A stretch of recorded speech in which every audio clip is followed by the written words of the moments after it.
చాలా సంఘాలలో పాట పాడడానికి అవకాశం ఇస్తారు, ప్రార్థన చేయడానికి అవకాశం ఇస్తారు, వాక్యము చెప్పడానికి ఆయా సమయంలో అవకాశం ఇస్తారు, ఇంకేదో అవకాశం ఇస్తూ ఉంటారు. ఇవ్వబడినటువంటి ఆ అవకాశంలో ఇంకా మామూలుగా ఉండదు. ఇది ఎలా ఉంటుందంటే ఒక కాంపిటీషన్లో అనిపిస్తూ ఉంటుంది. నేను ఆయా సంఘాలు చూసినప్పుడు తనకంటే నేను బాగా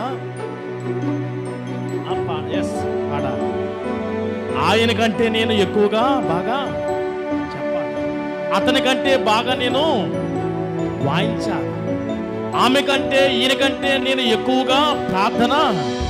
ఏంటి ఇది కాంపిటీషన్కి ఏమైనా ప్రైజ్లు ఏమైనా సిద్ధం చేశారా ఇక్కడ అనిపిస్తూ ఉంటుంది నాకు.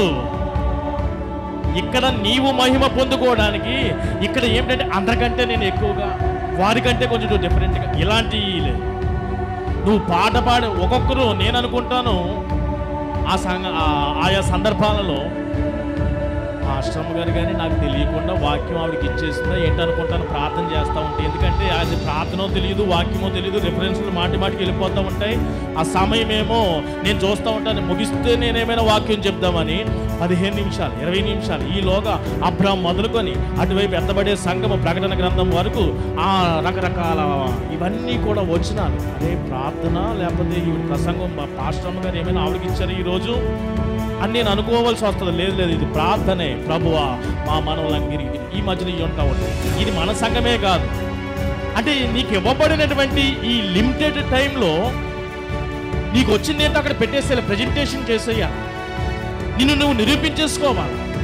నువ్వు నిరూపించుకునేది నిరూపించుకోవడానికి కాదు ఇక్కడ నీకు ఇచ్చిన అవకాశం. దేవుడు మహిమ పొందుకోవాలి అంతే.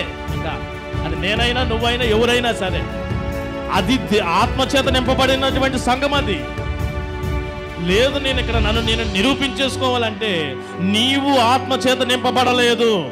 అది స్పష్టము.